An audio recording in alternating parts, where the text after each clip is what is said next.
诸位，今天咱们来聊聊心里头那个最隐秘、最不想让人碰的痛楚——摄护毒。我就常听现在的年轻人讲，蔡老师啊，我这个人命苦，爹不疼，娘不爱，兄弟姐妹也不亲，到了社会上更是举目无亲，好像天地之间就剩我一个人了。还有人跑去算命，那个算命先生把八字一排，摇摇头说：哎呀，你这个命叫六亲缘浅，是孤星入命，不好搞，不好搞啊！你们听了是不是心里凉半截？是不是觉得自己这辈子就算完了？所以我告诉你们，错了，大错特错。今天要讲的这个道理，你们听懂了，不仅不会哭，半夜做梦都要笑醒。为什么？因为你们不知道，这个所谓的六亲缘浅，在佛家、道家的高人眼里，那叫天选之人，那是多大的福报，你才修得来这么一个清净身啊！咱们今天就先把这个最颠覆的道理给你们讲透。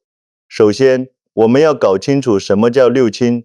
在这个世俗社会里，父母、兄弟、妻子，这叫六亲，也就是你身边最亲近的人。那什么叫缘浅呢？很多人误会了，以为缘浅就是家里人都死光了，或者是孤儿，不完全是这个意思。缘浅啊，是说这些人都在，甚至身体都很健康，但是你跟他们就是亲近不起来，哪怕住在一个屋檐下，话不投机半句多，或者大家客客气气的，像客人一样走不进心里去。再或者呢，你总是想对他们好，但换来的总是冷漠、误解，甚至是伤害。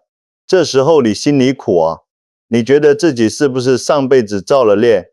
但是我要告诉你们一个天大的秘密，你们要晓得，我们来到这个世界上是来干什么的？佛家讲因果，说人生是酬业的。什么叫酬业？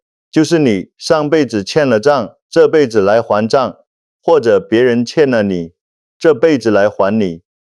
你们看看那些家庭关系特别紧密，特别黏糊，或者整天吵得鸡飞狗跳，爱得死去活来的人，那是因为什么？那是因为他们之间的账单太厚了，爱也是债，恨也是债，债没还完，你们就得纠缠在一起，你泥中有我，我泥中有你，分都分不开。那么重点来了啊，如果一个人六亲缘浅，说明什么？说明你不欠任何人的。你们听懂了吗？说明你上辈子把该还的债都还清了，把该了的缘都了了。你这一辈子投胎做人是干干净净来的，你的灵魂账本上是赤条条无牵挂的。这就好比什么呢？好比大家去住旅店，有的人大包小包还欠了旅店老板的饭钱，还要跟隔壁房间的人吵架，走的时候根本走不脱，被扣在那儿刷盘子还债。而你呢？你是六亲缘浅的人，你就像个潇洒的过客，你住进来，房费早就付清了，你跟老板客客气气，跟邻居点点头，你随时可以把包袱一背，拍拍屁股就能走人，去下一个更美好的地方。你说是那个被扣在那儿刷盘子的人有福气，还是你这个随时能走的过客有福气？所以我常说，世俗人眼里的福报那是鸿福，儿孙满堂，热热闹闹，天天吃席，那叫鸿福，那个福气重得很，能把你压死，那是用你的精气神换来的牵挂。而六亲缘浅的人得的是轻福，轻福最难享啊，一般人享不了轻福，给他2天清静日子，他就闲不住要去找麻烦。只有那种根气很高、来历不凡的人，才配得上这个六亲缘浅。你们再仔细观察一下，身边那些六亲缘浅的人，是不是都有这么个特点？他们这一生其实非常善良，因为他们不欠人，所以他们不需要去算计人。他们真诚，哪怕父母不疼，长辈不爱，婚姻坎坷，他们也很少去抱怨，很少去报复。他们就像一块温润的玉，被扔在石头堆里，虽然周围的人可能不识货，甚至还去磨它、打它，但他内心深处始终保留着一份良知，一份清醒。为什么会这样？因为他们是路过人间的人。这话听起来有点悬，但道理很深。这种人往往是来人间做最后一次旅行的，因为是最后一次，所以不需要再建立太深的关系网，不需要再结下新的恩怨情仇。老天爷安排你六亲缘浅，其实是在保护你啊，他是在帮你剪断红尘的绳索。如果你的父母太爱你，你的爱人太黏你，你的孩子离不开你，你走的时候，哪怕想解脱，你舍得吗？你舍不得那一份情，就把你又拉回到轮回里去了。所以老天爷让你这一世缘浅，就是让你在临走的时候，心里没有挂碍，不挂碍故，无有恐怖，远离颠倒梦想。这是心经里的境界呀。别人要修几十年才能修出个放下，你倒好，天生就让你拥有的不多，你放下的时候多容易啊。这一关很难过，我知道你会觉得孤独，你会觉得没人理解，特别是夜深人静的时候，看着别人家万家灯火，你一个人孤灯独坐，心里那个滋味酸酸楚楚的。但是你要转念一想，这点孤独正是你修行的助力，正是因为没人来打扰你，没人来消耗你的能量，你才有机会向内看，去修你的心，去悟你的道。你看历史上那些真正的大宗师、大成就者，哪一个是整天泡在亲戚堆里家长里短的？释迦牟尼佛出家了，弘一法师抛妻弃子了。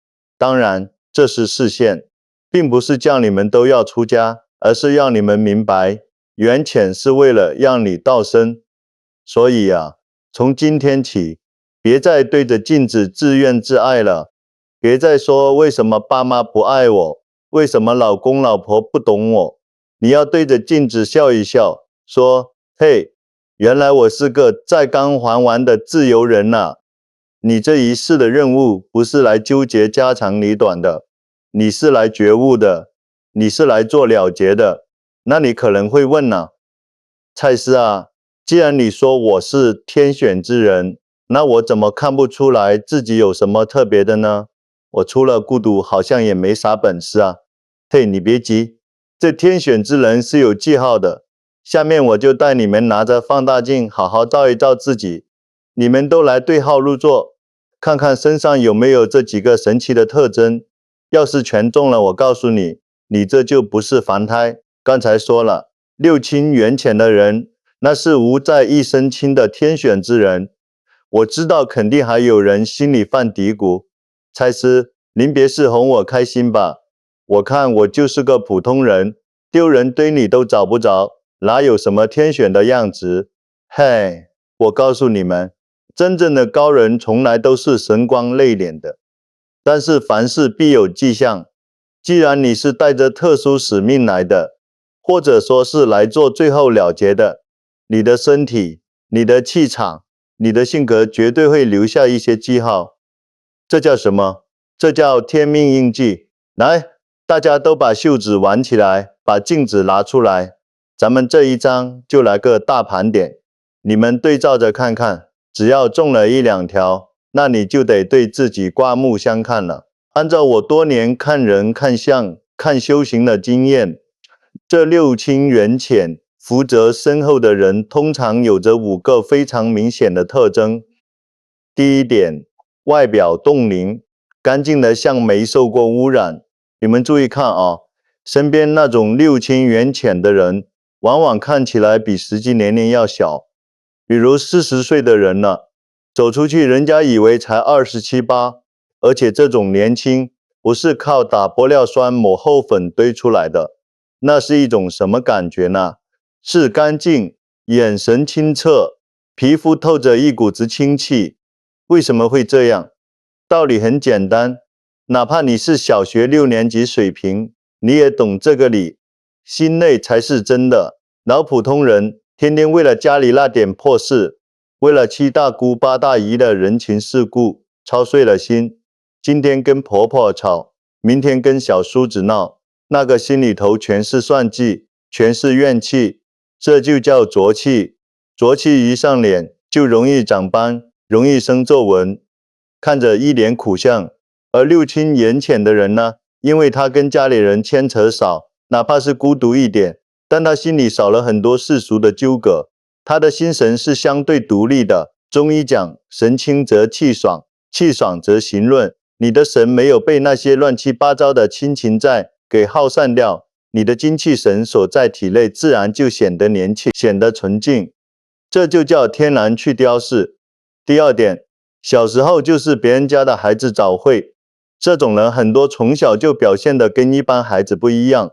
有的孩子还在那玩泥巴抢糖吃的时候，他就喜欢一个人发呆，喜欢看书，或者喜欢问一些奇奇怪怪的问题。妈妈，我是谁？我死后去哪里？天上星星上有人吗？这就是宿慧，前世带来的智慧，因为他上一世可能已经修行过了，或者是读了很多书，这一世虽然喝了孟婆汤，但那个灵性还在，所以他们在少儿时期往往就出类拔萃。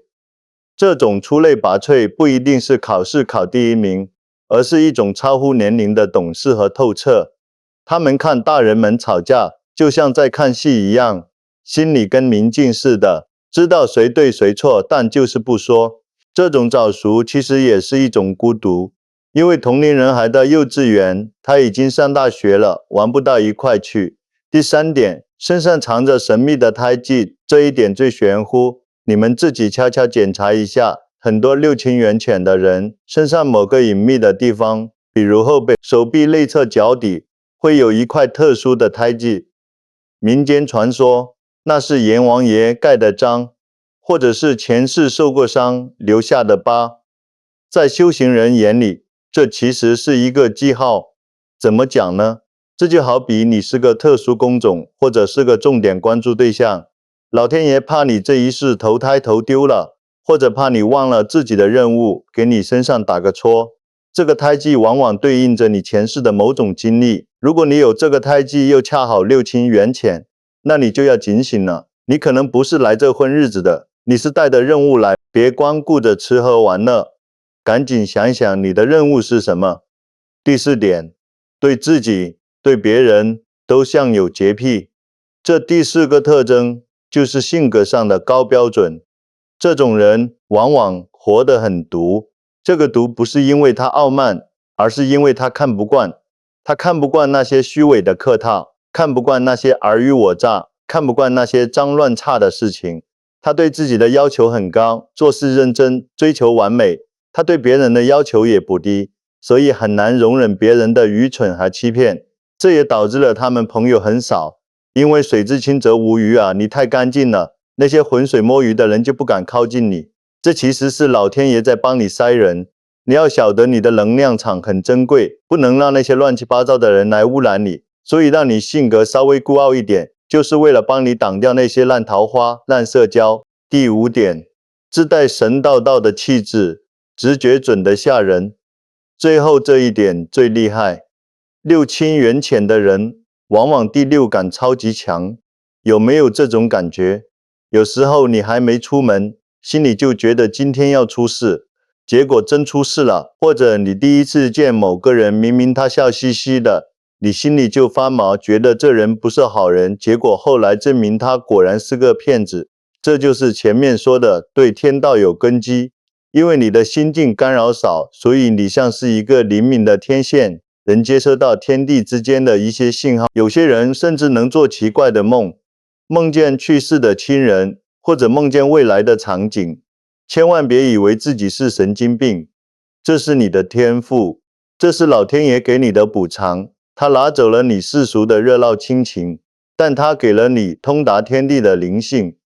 你手里拿的是通往更高维度的钥匙啊，别人手里拿的只是菜市场的入场券。好了，这5点特征讲完了，我看到有的人在点头，有的人在摸自己的手臂找胎记，还有的人在发呆。不管你中了几条，我都要恭喜你，这就证明了你的孤独不是因为你被抛弃了，而是因为你被选中了。但是知道了自己是天选之人还不够，你得明白为什么偏偏是你。为什么你的亲人偏偏就那么难相处？这背后有一个关于冤亲债主的大秘密。你要是不把这个秘密搞懂，你光有这些特征，你还是会痛苦，你还是会怨恨。下面我们就来揭开这个残酷但又解脱的真相。你的亲人到底是谁？接下来蔡司讲的话可能会有点扎心，但扎透了脓血挤出来就好了。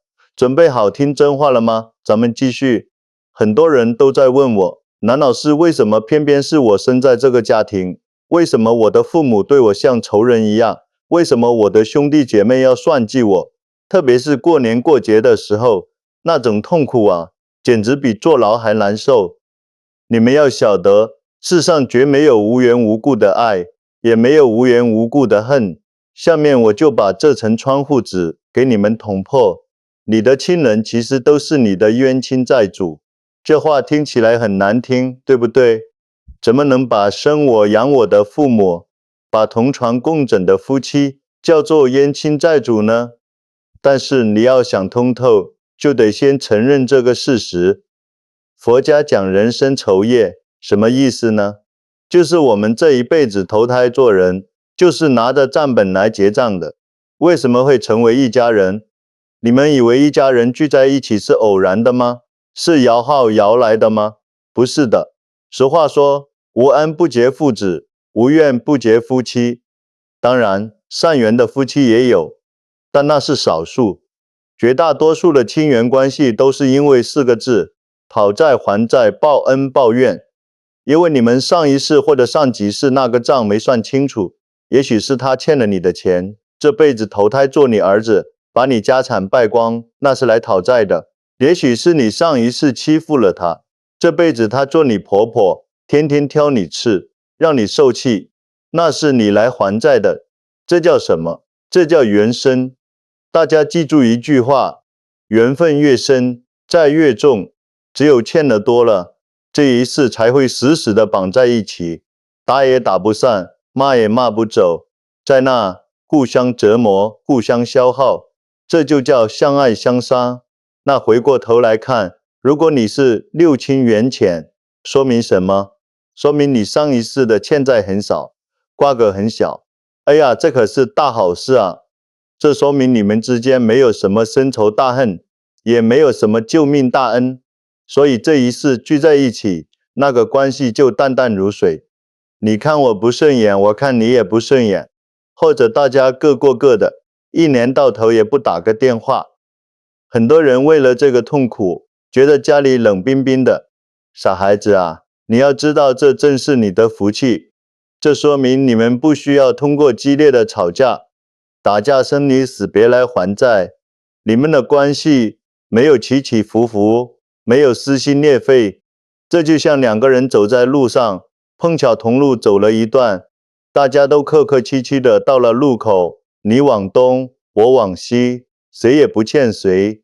我常用剧本来比喻人生，你们要把自己当成是一个演员。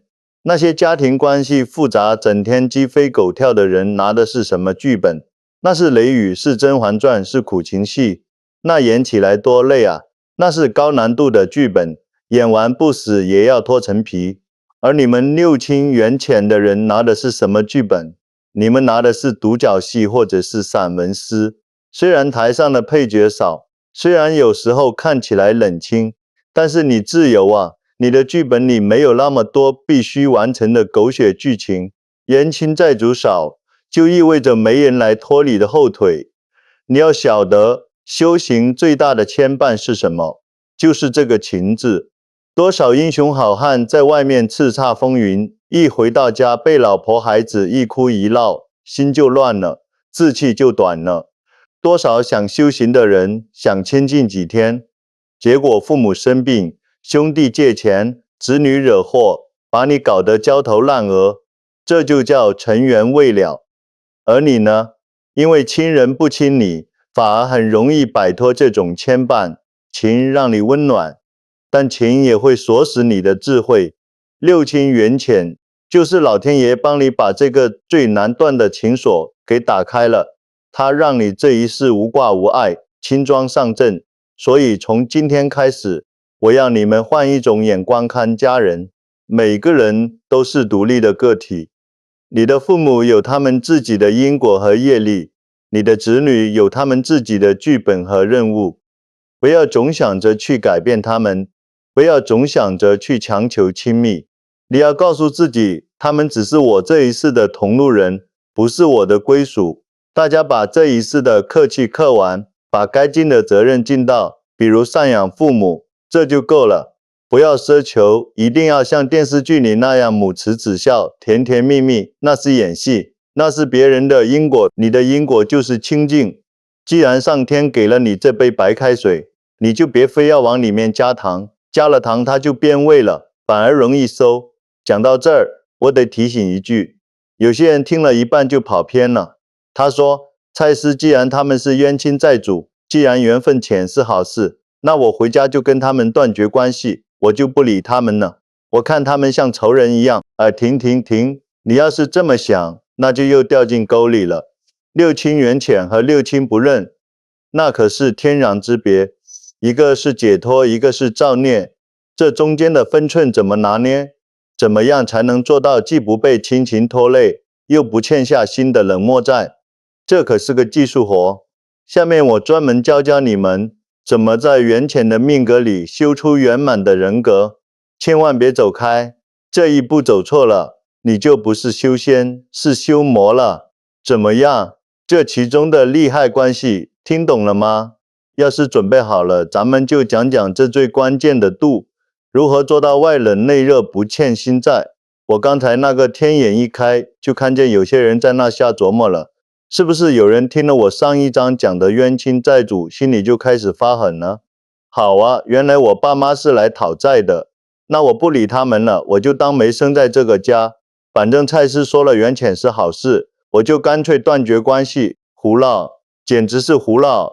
你们要是这么想，那就是把我的经给念歪了，那就是从一个火坑跳进了另一个冰窟窿，不仅修不成正果，还得下地狱。你们把耳朵给我竖起来，听好，千万搞清楚，缘浅不是让你绝情，也修成了冷血动物。很多人把六亲缘浅和六亲不认混为一谈，这中间的差别，那是一个在天上，一个在地下。什么是缘浅？什么是不认？六亲缘浅是命，是说你们之间气场不合，话不投机，或者是聚少离多，这是一种客观存在的状态，就像两块磁铁怎么凑都吸不到一块去，这叫缘浅。这不是你的错，也不是他们的错，是过去世的因果决定了。六亲不认，是业，是你在心里生了嗔恨心，你讨厌他们，你报复他们，哪怕父母病在床上，你也不管，哪怕兄弟落难了，你还踩上一脚，这是主观的恶意，这是违背伦理道德的。你们要晓得，佛法在世间，不离世间绝。儒家讲孝道，这是做人的根本。如果你因为缘浅就对父母不孝，对家人冷血，那你这就是心造恶业。本来你这一世是来还债了债的，结果就在没还完，又欠了一屁股名为不孝和冷血的心债，你下一辈子还得跟他们纠缠，而且还得更惨。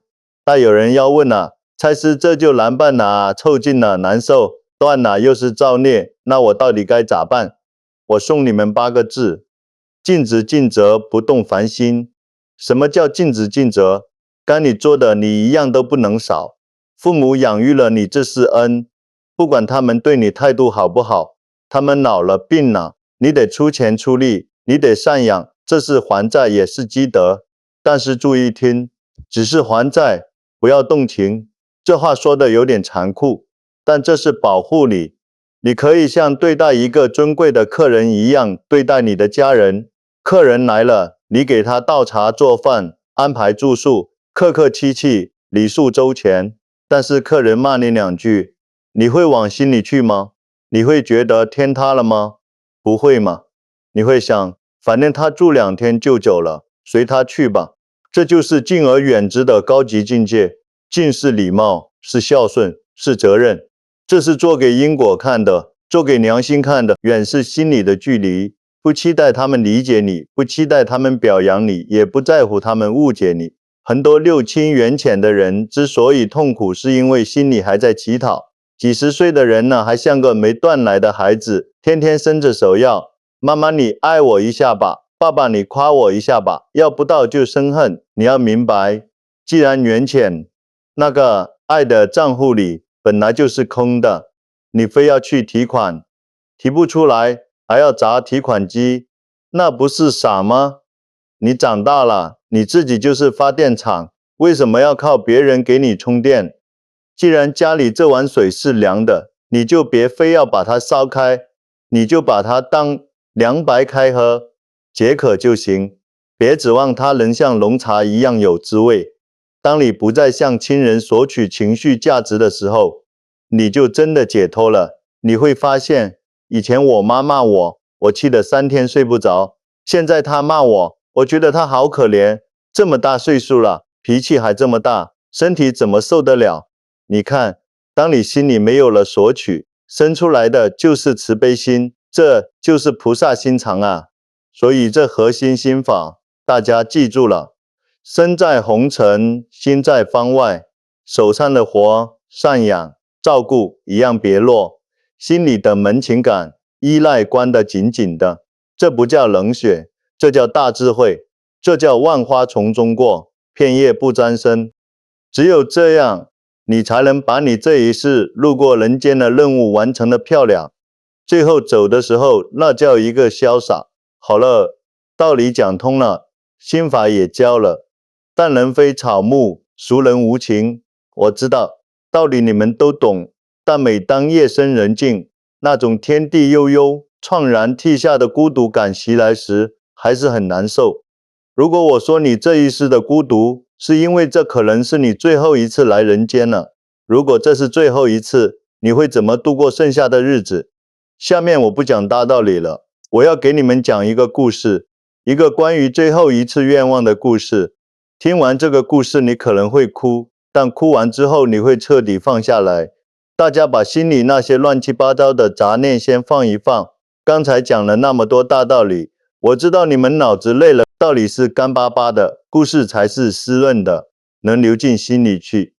有人说六亲缘浅的人这一生就是最后一世，这是什么意思呢？就是说你是个快毕业的学生，这是你在学校待的最后一天，等这一世的铃声一响，你就要离开这个六道轮回的学校去更广阔的地方了。如果你知道这是你最后一次做人，最后一次看见太阳，最后一次感受喜怒哀乐，你会怎么过？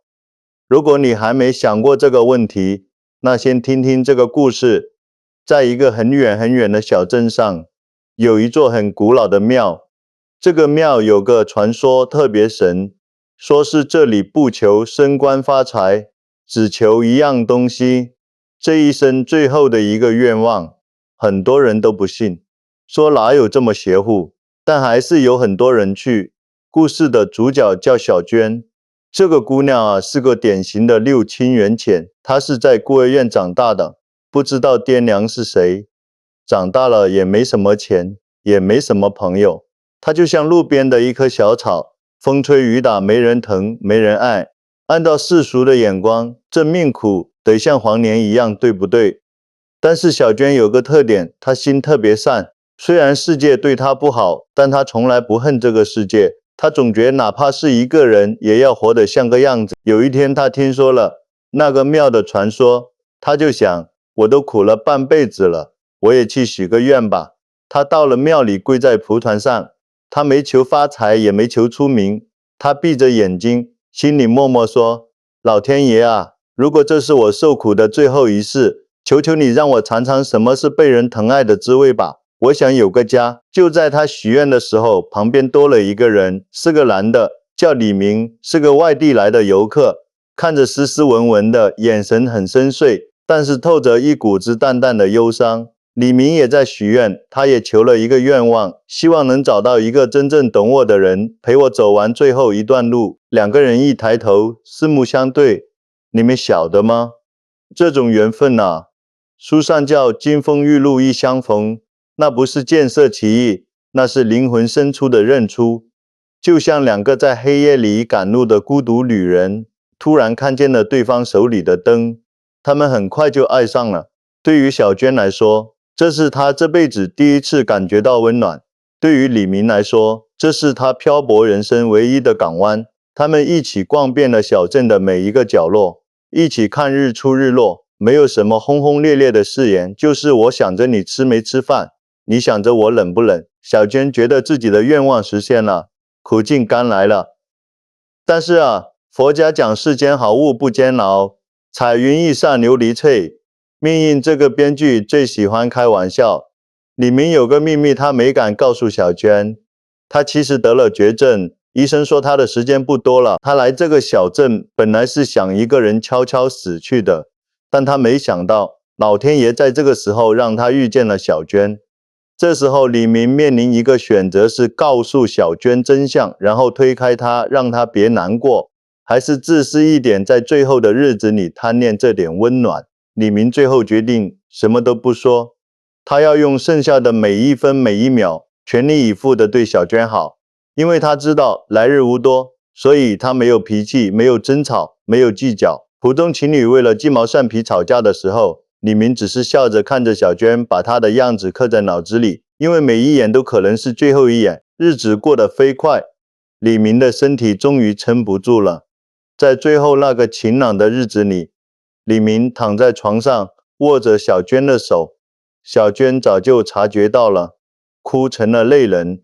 李明笑着对她说了一段话，这段话你们都要记在心里。小娟别哭，你要知道我们这一生相遇本来就是一场奇迹，生命是很脆弱的，它不属于我们，我们只是路过它。我要走了，但我没有遗憾，因为遇到了你，我懂得了什么是爱。你也要答应我，不要因为我的离开就觉得世界崩塌了。你要带着我的那份爱继续好好活下去。你看那天上的云，聚了又散，散了又聚，那都是我。说完李明走了。故事结束了吗？按照世俗的剧本，小娟应该痛不欲生，或者从此一蹶不振，觉得命运对自己太残忍了，刚给了一块糖，又给了一巴掌。但是小娟没有，她在痛苦之后突然悟了，她明白了李明最后那句话的意思。这一世的相遇不是为了占有，而是为了体验。李明虽然走了，但他留下的那份温暖已经把小娟心里那个冰冷的黑洞填满了。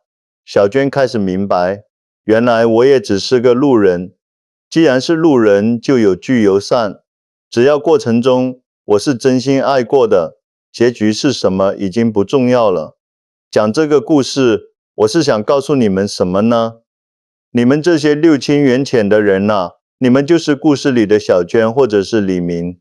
你们觉得孤独，是因为你们总想找一个永久的依靠，但是这个世界上没有什么是永久的，连身体都不是你的，何况是亲人、爱人。如果你把这一生当成是最后一世，你还会为了爸妈的一句唠叨而生气吗？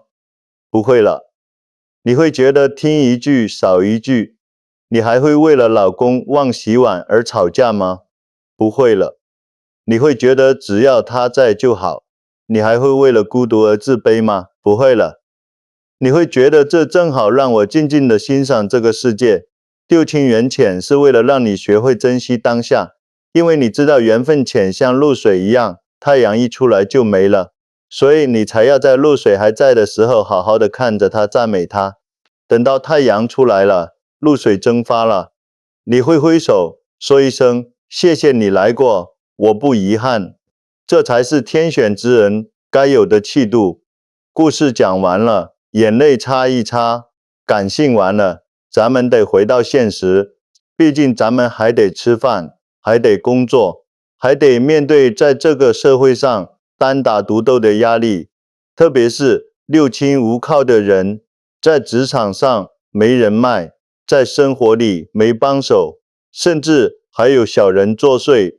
这时候光有境界不够，还得有手段，还得有方法。下面蔡司给你们上干货，既然是最后一世，剩下的日子咱们怎么在现实中把路走宽，怎么化解五行不调，怎么对付小人，这可是实打实的生存指南啊！首先，我要帮你们把六亲无靠这个词重新定义一下。以前你们觉得这叫坎，叫孤儿命，现在我要你们把它改个名，叫独立格。古往今来，凡是成大事者，十有八九都是独立格，因为背后没山可靠，所以自己逼着自己成那山；因为没人给你撑伞，所以你学会了在雨里奔跑。这叫置之死地而后生。具体怎么修，咱们分三步走。第一步，职场修行，用事业运带动六亲运。很多六亲缘浅的人容易陷入一个死循环，因为家里没温暖，所以心情不好，心情不好，工作就没劲，工作没劲，赚不到钱，赚不到钱，回家更被亲戚看不起，这是个恶性循环。怎么破？听我的，把全部精力投入到你的工作和事业上去。为什么？因为对于你们来说，事业就是你们的父母。你在家里得不到的尊严，在工作里能得到你在亲人那里得不到的安全感。人民币能给你们要注意听这个原理。人的运势是一个整体的气场。当你的事业磁场强大起来的时候，它会产生一种吸力。以前看不起你的亲戚会突然变客气了，以前欺负你的小人会突然绕着你走。这就是一破九见。所以别在那些鸡毛蒜皮的小事上跟家人争吵斗气，消耗精力。他们吵你就闭嘴，他们闹你就出门去工作。你要把那些受的委屈全部化作奋斗的动力。你要告诉自己，我现在的孤独是为了将来站在高处让你们仰望。当一个人把事业的能量场修高了，其他的运势自然就跟着起来了，这叫水涨船高。第二步，对付小人，把他们当成磨刀石。六亲缘浅的人，因为性格比较直，比较清高，在职场上特别容易招小人。你会觉得我明明没惹他，他为什么要害我？你要晓得，小人是你的力争上缘。什么叫力争上缘？就是他是来成就你的，只不过用的是恶心你的方式。如果你命中注定六亲无靠，那说明你这一世的剧本就是单打独斗。老天爷给你安排几个小人是为了什么？是为了磨你的性子，练你的手段。没有这些小人盯着你，你可能就懒散了，就犯错了。正因为有他们随时准备抓你的小辫子，你做事才会滴水不漏，你才会越来越强大。所以遇到小人千万别生气，也别对着干，你要在心里对他笑一笑，说声谢谢你啊，教练。然后你努力提升自己，跑到山顶上去。当你站在山顶的时候，你还能听见山脚下的小人骂你吗？听不见了，因为层次不同了。第三步，五行化解，缺什么咱就补什么。这一招是命理上的补救法，很实用。很多时候六亲缘浅，是因为你的五行太偏枯了。比如有的人八字里全是火，燥气太重，这种人脾气急，说话冲，像个炸药桶。亲人想靠近你，都怕被烫伤，那缘分能不浅吗？或者有的人全是金，冷冰冰的肃杀之气，太重谁见了都怕。怎么化解？第一，改名或者取个艺名网名，名字就是咒语，天天被人叫就是天天在给你加持。如果你火太旺，性格太急，你就取个带水的名字，或者叫得柔和一点，用水来克火，把你的燥气降下来，人际关系自然就润滑了。如果你金太旺，性格太冷，你就取个带火的，温暖一点，这叫药补不如食补，食补不如民补。第二，认干亲借运。如果你的八字里印星代表母亲长辈太弱，或者被克坏了，说明你跟亲生父母缘分薄，这时候你可以去认一个干爹或者干妈。或者在现代社会，你可以找一位德高望重的导师，把他当成长辈来敬重。这有什么用？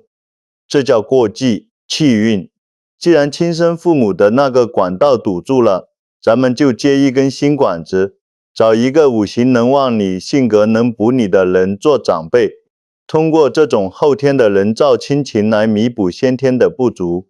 这在玄学上叫偷天换日，是很巧妙的改命法。第三，多穿贵人色。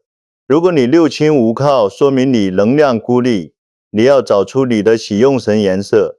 比如你缺木，缺仁爱之心，多穿绿色，多养植物；你缺土，缺包容心，多穿黄色，多接触大自然，把你身边的环境风水调顺了，你的气场就没那么次了，缘分自然就聚过来了。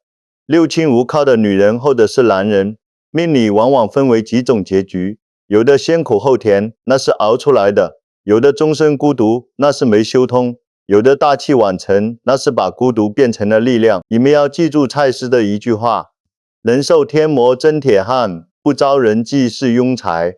你六亲无靠，就要把自己活成一支队伍，你自己就是千军万马。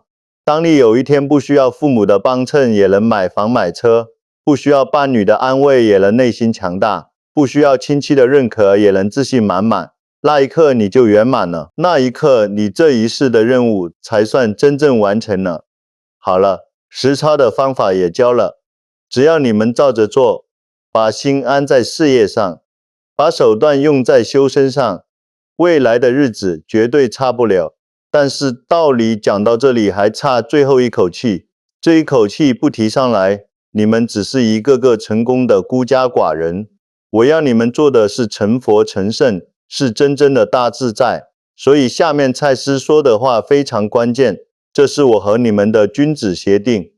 我要教你们一种最高级的改命法，这个方法不用花1分钱，但能让你积累无量的福报。讲到这里，咱们这趟龙门阵也摆得差不多了。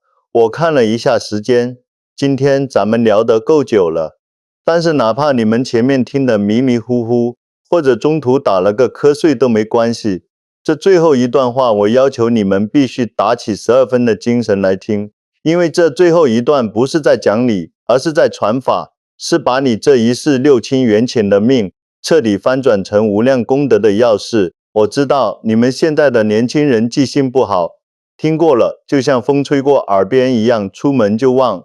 我这个老头子就再啰嗦一遍，做个把母级的重点回顾。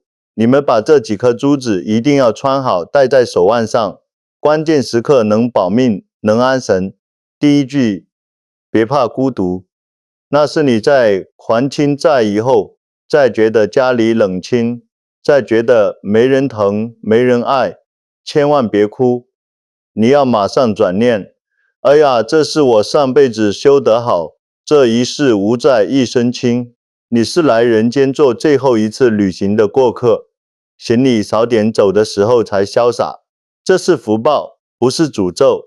第二句，亲人是缘，缘浅更要惜缘。别因为蔡司说亲人是冤亲债主，你就回家翻脸不认人，那是造孽。哪怕是冤家，也是你自个儿招来的。对父母对家人，我们要做到事上尽责，心上无挂，该给钱给钱，该照顾照顾，礼数要周全。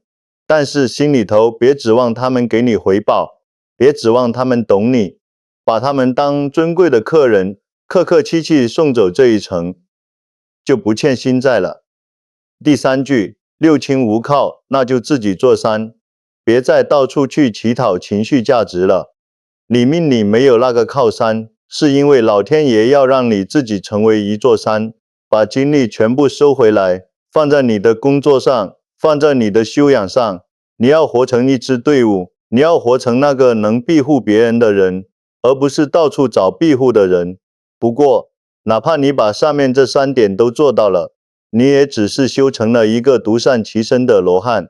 在佛家看来，这还不够圆满，真正的大圆满是利他。你们要晓得为什么你会六亲缘浅，也许是因为你过去太毒了，太冷了。那么这一世你要想彻底改变命运，要想下辈子或者去往更高维度的时候拥有大福报，你必须学会布施。有人说，蔡司我也没钱啊，我怎么布施？哎呀，笨啊，布施难道非要给钱吗？佛家讲法布施功德最大。什么叫法布施？就是你把你听到的道理，你悟到的智慧分享给那些还在迷茫痛苦中的人，让他们也醒过来。你们要晓得，这个世界上像你们一样痛苦的人太多太多了。有多少人在深夜里因为父母的偏心而想不开？有多少人因为夫妻的冷漠而得了抑郁症？有多少人觉得自己是天煞孤星，甚至想结束自己的生命？如果不小心，他们可能就真的走进死胡同了。但是如果在那个关键时刻，他看到了你分享的这个视频，听到了蔡司今天讲的这番话，他突然一下子想通了。哦，原来我是天选之人啊，原来我是来还债的啊。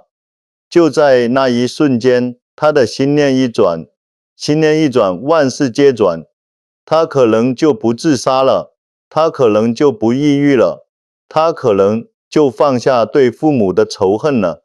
这就是渡人一念啊，救人一命胜造7级浮屠，救人心灵功德更是无量无边。所以我常告诉你们，最好的修行不是躲在深山老林里打坐，那是躲清闲。真正的修行是在红尘里，在网络上做一个传播正能量的光源。你虽然六亲缘浅，但你可以做天下人的亲人。你把这盏灯传下去，照亮了别人的路，你自己的路会不会更亮？肯定会嘛。这叫赠人玫瑰，手有余香。好了，今天的话就讲到这里。蔡司老了，能讲多少是多少。但这个道理的传播要靠你们。如果你觉得今天这番话解开了你心里多年的疙瘩，让你觉得透气了、舒服了，请你动动手指，给这个视频点个赞。这不是为了什么虚荣，这是一个确认的动作。当你点赞的时候，你就是在向宇宙发射一个信号，我听懂了，我认领这份福报，这会瞬间增强你的正向磁场。